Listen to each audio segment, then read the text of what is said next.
Okay guys, for today's video, ang pag-uusapan natin ay itong advisory ni GCash about the wallet limit. Bakit natin ito kailangan pag-usapan? Kasi it would affect our transaction from October 20 hanggang October 31.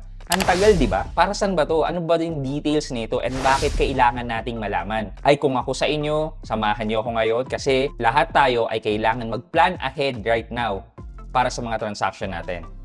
So samahan niyo ako, sit back and let's discuss. Coming right up.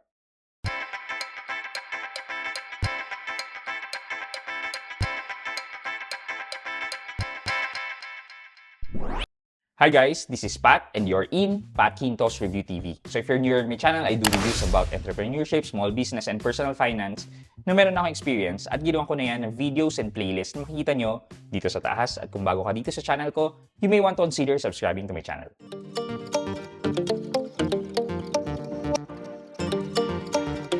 So congratulations for our second winner ng 500 pesos GCash giveaway. Okay guys, so nasabi ko nga na kailangan nating malaman to kasi we need to plan ahead our transactions. Lalo na kung ang pang-araw-araw natin ay nagre-rely tayo kay GCash. So may it be a cash in and cash out center, sa business natin, sa pagpapasweldo ng mga tao, yung mga ganun. So, apektado tayo dito sa advisory ni GCash. But first, ano ba tong advisory ni GCash? Ano ba tong resolution from COMELEC na magiging apektado lahat ng mga GCash user?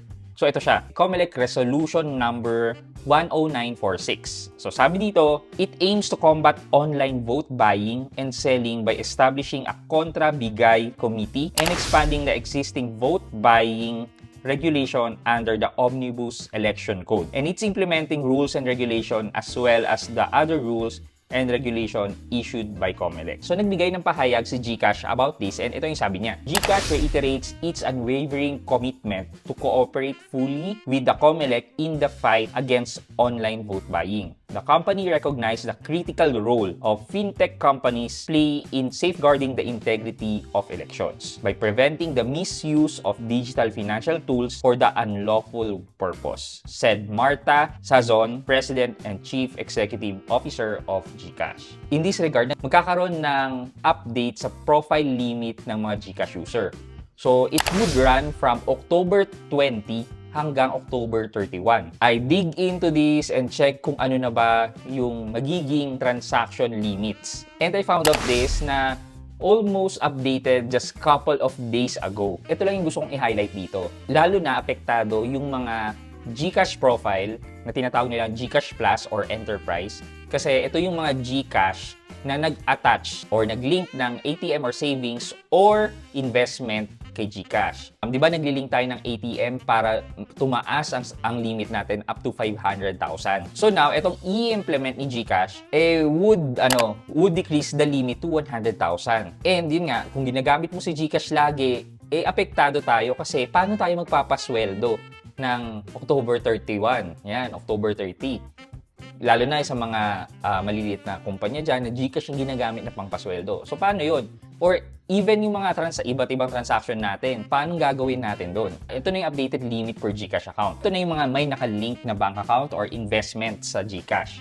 So, ang sabi dito, at any given time, 500,000 pesos ang pwedeng ilaman ng GCash. So, wala naman nagbago doon. Incoming transaction, which is monthly, nakalagay dito, 100,000 pesos na lang. And monthly siya. Kung i-compare natin yan ngayon with GCash, so punta tayo ng GCash, tapos dito, pindutin natin yung profile, tapos profile limits. Makikita natin yung monthly incoming limit ko is up to 500,000. And if you compare this dito sa recently updated nila, 100,000 na lang. Okay, so yun talagang pinagkaiba nila, yung incoming limit na from 500,000 naging 100,000. Ginagawa daw to para makaiwas sa mga online vote buying. Siyempre, oo nga naman, parang, di ba, dali na kasi ang vote buying ngayon. Bibigay mo lang yung GCash number mo and papadala na doon. Okay na kagad.